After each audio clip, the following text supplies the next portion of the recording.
La radio H2FM. La voix des communautés au cœur de l'action humanitaire. La voix des humanitaires au service des communautés. C'est votre journal en français. Bonjour à toutes et à tous et bienvenue dans votre édition du journal d'information sur Radio Humanité et Développement HDFM. Un seul titre pour ce journal, à Kidal, un convoi humanitaire accueilli et le retour massif des populations civiles. Bienvenue à tous. La radio H2FM. À Kidal, les autorités administratives ont accueilli l'arrivée d'un important convoi de ravitaillement de plus de 70 camions exportés de Gao à Kidal, un événement qui coïncide avec le retour massif des populations civiles dans la région, symbole d'espoir et de résilience pour les communautés longtemps éprouvées. On écoute le général de division El Haj Gamou, gouverneur de la région de Kidal, et Arbakan Ag Abzahak, maire de la commune urbaine de Kidal.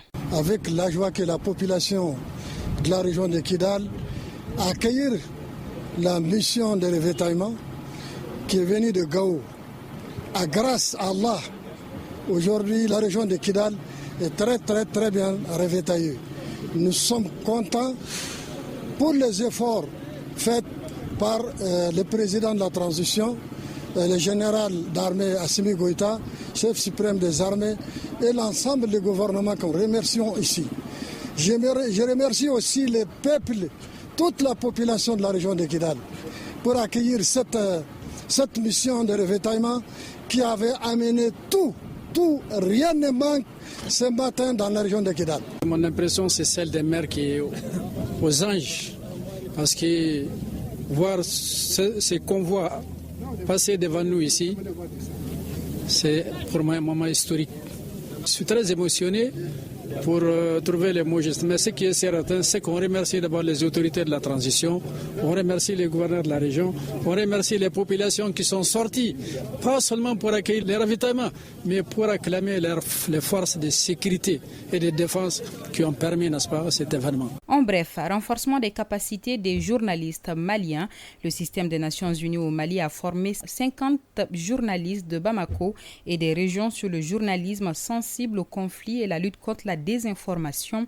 Organisée par le groupe communication de l'équipe pays des Nations Unies, l'initiative vise à promouvoir une couverture médiatique plus éthique et constructive en contexte de crise.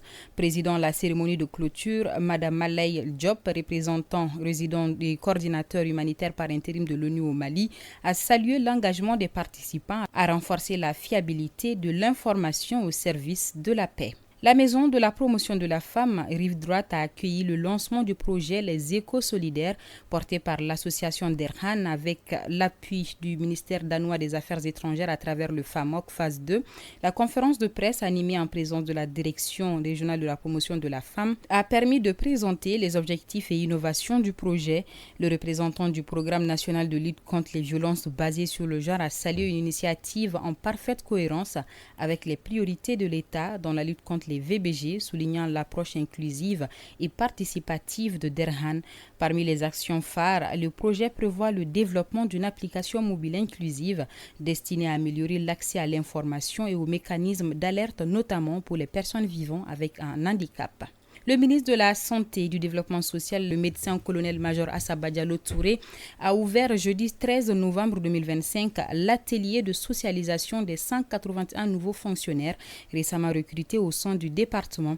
Organisée avant leur affectation, cette session vise à préparer efficacement les agents à leurs futures responsabilités dans les structures socio-sanitaires du pays. Dans son allocution, le ministre a insisté sur l'importance de former des agents engagés, intégrés et sensibles aux besoins de population tout en rappelant leurs obligations professionnelles.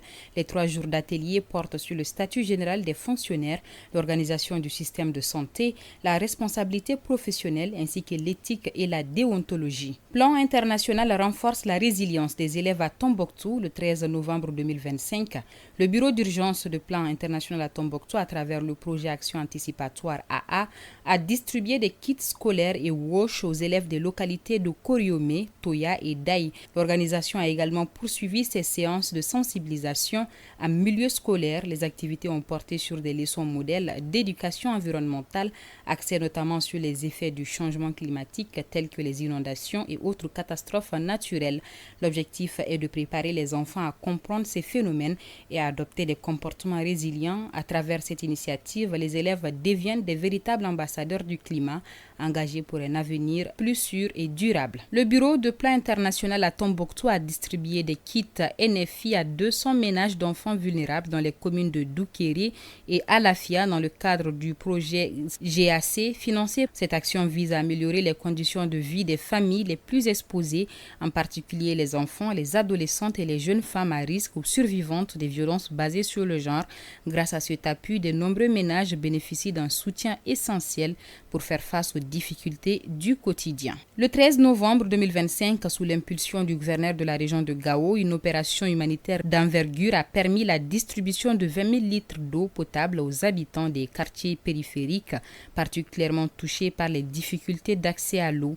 Menée en collaboration avec la Direction régionale de la protection civile, l'action a été saluée par le président du Conseil régional de la jeunesse de Gao, qui a rendu hommage à l'engagement des équipes mobilisées. Les bénéficiaires ont exprimé leur satisfaction à cette initiative qui s'inscrit dans les efforts régionaux visant à soutenir les populations et à renforcer la cohésion sociale.